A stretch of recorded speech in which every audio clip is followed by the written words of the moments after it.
नमस्कार, आप लोग देख रहे हैं ग्लो इंडिया और मैं महेश पांडे। अभी कुछ दिनों से काफ़ी कोल्ड वार नहीं, एकदम हॉट वार चल रहा है। खूब कंट्रोवर्सी चल रहा है। भीष्म पितामह पितामह भीष्म वीएस युधिष्ठिर, यानी कि गजेंद्र चौहान वीएस मुकेश खन्ना। कंट्रोवर्सी, लड़ाई झगड़ा जो भी कहिए, मतलब अपने अपने वीडियोज में इंटरव्यू देना। मुकेश खन्ना जी का तो खुद ही भीष्म इंटरनेशनल नाम का यूट्यूब चैनल है, वहाँ पर बैठ करके वो खुद बात करते हैं यूट्यूब पर। और गजेंद्र चौहान जो है वो, जो कि युधिष्ठिर थे महाभारत के टाइम में, वो इंटरव्यू वगैरह में जो है मुकेश खन्ना के खिलाफ बोलते रहते हैं। रीजन क्या है, शुरुआत कहाँ से हुआ है? शुरुआत हुआ है पता कहाँ से? सुशांत सिंह राजपूत केस के वजह से ही सब कुछ हुआ है। उसके बाद कपिल शर्मा शो तक पहुंच गया ये बात। मैं ये क्यों कह रहा हूँ, ये आप लोगों को अभी तक किसी ने भी नहीं बताया होगा। सुशांत सिंह राजपूत और केस के छानबीन करते करते जो है एनसीबी वाले ड्रग्स की छानबीन करने लगे, और उसी ड्रग्स में बहुत सारे बॉलीवुड वालों का भी नाम आया।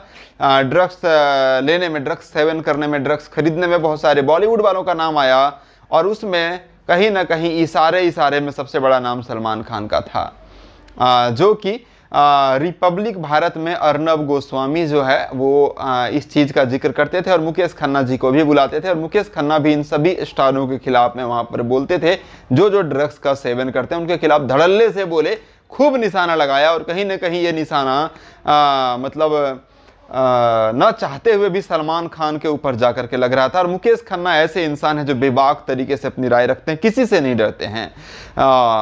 और उन्होंने जो है कहीं ना कहीं बिना नाम लिए सलमान खान पर वार हो गया, क्योंकि सलमान खान का कहीं ना कहीं ये जितने भी बॉलीवुड का जो ये सरगना है उनमें कहीं ना कहीं रिलेशन है ऐसा, बिना नाम लिए। अर्नब गोस्वामी खुद एस 60 साल का सुपरस्टार जिसका नाम एस से है, ये करके अर्नब गोस्वामी जी हमेशा बोलते रहते हैं रिपब्लिक भारत पर। तो उनकी जो न्यूज़ है उसमें मुकेश खन्ना जी का फुल सहमति रहता है। तो ये रीज़न है कि महाभारत के जो स्टार कास्ट हैं उनमें से 5 लोगों को या 6 लोगों को, जो भी 5 लोग आए थे, तो 5 लोगों को बुलाया, जिसमें से शकुनी मामा थे, उसके बाद में युधिष्ठिर थे, गजेंद्र चौहान और अर्जुन थे, फिरोज खान जी, उसके बाद में और कौन कौन थे, एक मिनट, हाँ, नीतीश भारद्वाज जी थे जो श्री कृष्ण बने हुए हैं। तो ये सारे लोग आए थे। शकुनी मामा भी आए हुए थे जो शकुनी मामा बने थे। इसमें से पितामह भीष्म यानी कि मुकेश खन्ना जी को नहीं बुलाया गया था। क्यों नहीं बुलाया गया था? रीजन ये था, हालांकि मुकेश खन्ना जी ने ये कहा है कि मैं खुद नहीं गया हूं। अब क्या रीजन है पता नहीं, लेकिन मुझे ऐसा लगा कि शायद बुलाया नहीं गया। और उसका रीजन साफ साफ है कि इसलिए नहीं बुलाया गया क्योंकि वो रिपब्लिक भारत पर जाते हैं, और कपिल शर्मा शो का जो है प्रोड्यूसर है सलमान खान का ही शो है कपिल शर्मा शो।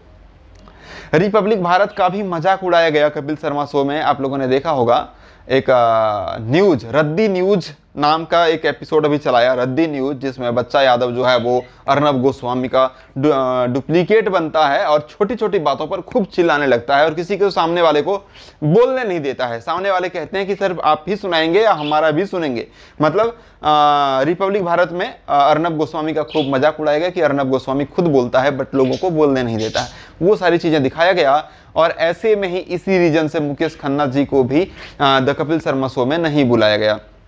अब मुकेश खन्ना जी से लोग सवाल करने लगे कि आप क्यों नहीं गए, तो उन्होंने कहा कि कपिल शर्मा शो एक वाहियात शो है जहां पर लड़कों को लड़कियों का ड्रेस पहनाया जाता है और मजाक उड़ाया जाता है, गंदी गंदी मजाक किए जाते हैं, गंदे गंदे वर्ड्स यूज किए जाते हैं वहाँ पर। तो इस तरह की बातें जो है मुकेश खन्ना जी ने कहा कि हाँ मैं नहीं गया उस पर। तो अब जो है वहाँ से निकलने के बाद जो धर्मराज युधिष्ठिर थे कभी द्वापर युग में, है ना, तो वो अभी कलयुग में जो है वो धर्मराज न रह करके वो क्या बोलते हैं उसको, अधर्मराज बन गए हैं। मुकेश खन्ना जी ने ये नाम दिया है अधर्मराज का। अधर्मराज बाहर आकर के इंटरव्यू देकर के मजाक उड़ाने लगे कि मुकेश खन्ना जी को सोचना चाहिए, जिसके घर शीशे के होते हैं वो दूसरे के घरों में पत्थर नहीं फेंका करते। मुकेश खन्ना जी को खुद नहीं बुलाया गया कपिल शर्मा शो में, और बाहर जो है बिन बुलाए मेहमान बनना चाहते हैं, और कपिल शर्मा शो के बारे में वाहियात और ये वो बोल रहे हैं। मुकेश खन्ना भूल रहे हैं कि वो जब महाभारत कर रहे थे उस टाइम एक फ्लॉप एक्टर थे। महाभारत ने बहुत कुछ दिया है उनको, वो इस चीज़ को भूल रहे हैं। महाभारत को वो जो है थैंक्स नहीं बोल रहे हैं, महाभारत उन्होंने किया इस चीज़ का उपकार नहीं मानते हैं मुकेश खन्ना, इस तरह की चीज़ें। अब उम्र हो गई है, इस तरह का जो है किसी और के ऊपर उंगली मत उठाओ। छोटी छोटी चीज़ें आप एकता कपूर के ऊपर बोल देते हो कि महाभारत जो है एकता कपूर ने गलत बना दिया, तो एक महाभारत आपने खरीद नहीं लिया है। मुकेश खन्ना को इस तरह का जो है गजेंद्र चौहान, जो वही युधिष्ठिर जो है उनका नाम गजेंद्र चौहान है, तो गजेंद्र चौहान जी इस तरह मुकेश खन्ना जी के बारे में कह रहे थे कि आप जो है कपिल शर्मा शो में मुकेश खन्ना जी आपको बुलाया नहीं गया, इसलिए आप कपिल शर्मा शो पर भड़ास उतार रहे हैं। और आपने सोनाक्षी सिन्हा के खिलाफ बोला, आपने एकता कपूर के खिलाफ बोला, तो ये अब उम्र हो गई, इस तरह का कंट्रोवर्सी मत कीजिए आप। तो गजेंद्र चौहान जी को मेरे तरफ से ये मैसेज है, मेरे तरफ से, कि गजेंद्र चौहान जी सच आप युधिष्ठिर बने थे द्वापर में, लेकिन आप मुकेश खन्ना जी के पैर के धूल के बराबर भी नहीं हैं, कहीं से भी नहीं। उनको कंट्रोवर्सी करने की क्या ज़रूरत है, हम खुद दीवाने हैं उनके। हमारे वो बचपन के सुपर हीरो हैं, शक्तिमान, और हमारे जैसे न जाने कितने लोगों के हीरो हैं मुकेश खन्ना जी। भीष्म पितामह वो खुद को मानते हैं, वो आज तक उन्होंने निभाया है जो कैरेक्टर उन्होंने किया है। आपने धर्मराज का कैरेक्टर किया, लेकिन आप यहाँ अधर्मराज बन गए, आप धर्मराज नहीं बन के रहे। लेकिन अगर मुकेश खन्ना जी ने भीष्म पितामह का रोल किया था, आजीवन कुंवारा रहने का प्रतिज्ञा लिया था ना, आज भी उन्होंने शादी नहीं की है, आज तक शादी नहीं की है रियल लाइफ में मुकेश खन्ना ने। सोचिए, हमारे जो धार्मिक इतिहास है ना, धार्मिक इतिहास, उसके उस चीज को जीते हैं वो मुकेश खन्ना जी। मुकेश खन्ना जी हमारे जो धार्मिक इतिहास है, हमारा जो धर्म का, उस चीज को मुकेश खन्ना जी जितना रिस्पेक्ट करते हैं ना, उतना आप नहीं करते होंगे। भीष्म पितामह को वो जीते हैं, और आप कह रहे हैं कि उपकार मानना चाहिए कि आपको भीष्म पितामह का किरदार मिला है। अरे भीष्म पितामह के किरदार को हमेशा उपकार मानते हैं, भीष्म पितामह का चर्चा वो हमेशा करते रहते हैं, इतना कि भीष्म पितामह के रोल को निभाते निभाते रियल लाइफ में भी मुकेश खन्ना जी ने शादी नहीं की। तो आप कहाँ बात कर रहे हैं, किस चीज में बात कर रहे हैं? वो जब भी यूट्यूब में आते हैं एक अच्छा मैसेज देते हैं। उन्होंने शक्तिमान बनाया, और शक्तिमान में उन्होंने बच्चों को एक अच्छे मैसेज दिए, कैसे नहाना चाहिए, ठंडे पानी से नहाया करो, ये वो अच्छी आदतें क्या है, सत्य के आगे झुकना, झूठ के आगे झुकना नहीं है, हमेशा सत्य के ऊपर रहना है। इस तरह के मैसेजेस दिया करते थे अपने शो के माध्यम से।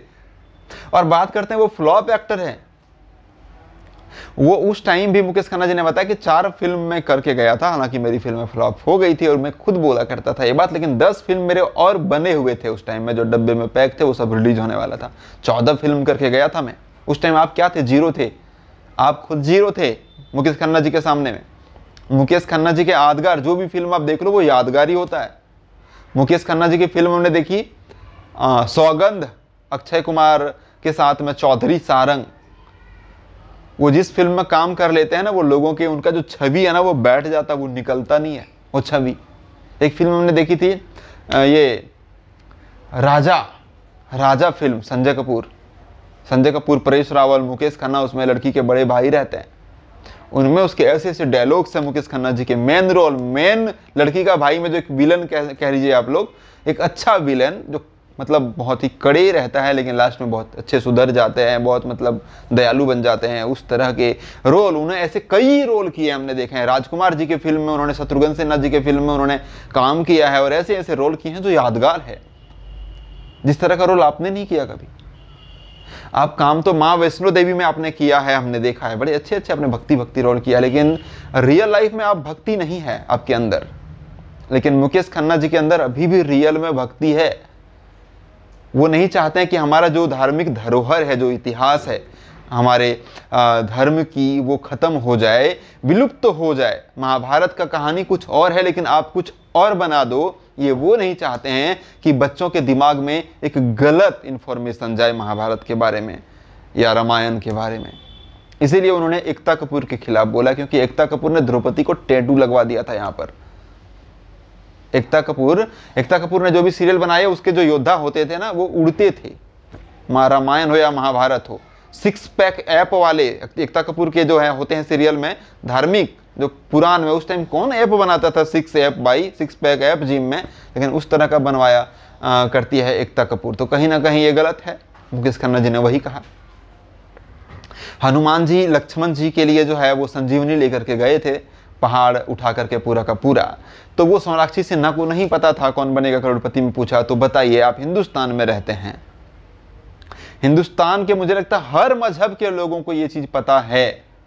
सिर्फ मैं हिंदू की बात नहीं कर रहा हूं कि रामायण में क्या हुआ था, क्योंकि रामायण इतना प्रसिद्ध है। सोनाक्षी सिन्हा तो फिर भी हिंदू है। रामायण पता क्या है, रामायण जानना जरूरी, मैं ये नहीं कह रहा हूं आप हिंदू हो तो आपको जानना पड़ेगा, लेकिन वो एक हमें जीने का जो है ना, जीने का जो हमारा तरीका है ना, उस चीज को सिखाता है रामायण। रामायण देखना बहुत जरूरी है, नेक्स्ट पीढ़ी को भी देखना बहुत जरूरी है रामायण, क्योंकि रामायण को देखने के बाद में हम समझेंगे कि नहीं, माँ बाप का रिस्पेक्ट क्या होता है। माँ पिता के वचन के लिए, सौतेली माँ के कहने पर एक बेटा वनवास चला जाता है। माँ बाप के वचन का क्या कीमत होता है वो बेटा सीखता है। स्त्री का इज्जत क्या चीज होता है, क्या रिस्पेक्ट होता है, क्या अहमियत है। किसी गैर स्त्री पर नजर डालने का अंजाम क्या होता है, ये सारी चीजें हमें रामायण में सीखने को मिलता है, और बहुत सारी चीजें। तो वो एक धरोहर है, वो नष्ट ना हो जाए, वो हमें आने वाले पीढ़ियों के लिए बचा के रखना है, ताकि लोगों तक हमेशा सही इंफॉर्मेशन पहुंचे। इसीलिए मुकेश खन्ना जी इस तरह की जो है टिप्पणी करते रहते हैं, टिप्पणी नहीं ऑब्जेक्शन कहिए इसको, ऑब्जेक्शन करते रहते हैं। और इस तरह ऑब्जेक्शन करने वाला हमें हर जनरेशन में, हर पीढ़ी में जो नेक्स्ट आएगा ना जनरेशन, उसमें भी चाहिए, हमेशा चाहिए। अगर ऐसा नहीं हुआ तो सब विलुप्त हो जाएगा, खत्म हो जाएगा, फिर कुछ रह ही नहीं जाएगा, इतिहास ही खत्म हो जाएगा। समझ रहे हैं ना आप, पुराणों का, ग्रंथों का इतिहास खत्म हो जाएगा। और उसके बावजूद आप मुकेश खन्ना के खिलाफ बोलने की हिम्मत कैसे कर रहे हैं, ये समझ में नहीं आ रहा है। इतना हिम्मत आपने कर कैसे दिया, मुकेश खन्ना के खिलाफ आप बोल रहे हैं, जिनके ऊपर मतलब कोई उंगली नहीं उठा सकता है, कोई दाग नहीं लगा सकता मुकेश खन्ना जी के ऊपर में। दोस्तों आप लोगों को क्या लगता है, गजेंद्र चौहान और मुकेश खन्ना में आपको कौन बेस्ट लगते हैं और कौन सही लगते हैं, कौन गलत है, आप लोग कमेंट करके बताइएगा। मुझे तो साफ साफ मुकेश खन्ना जी के सामने गजेंद्र चौहान जी का इतना रत्ती भर भी कोई अहमियत नहीं है मेरे नज़रों में। अगर वीएस कर दिया जाए तो मुकेश खन्ना वीएस गजेंद्र चौहान, तो गजेंद्र चौहान 0, मुकेश खन्ना 100। जी यही था अपडेट, आप लोग कमेंट में जरूर बताइएगा। Thank you.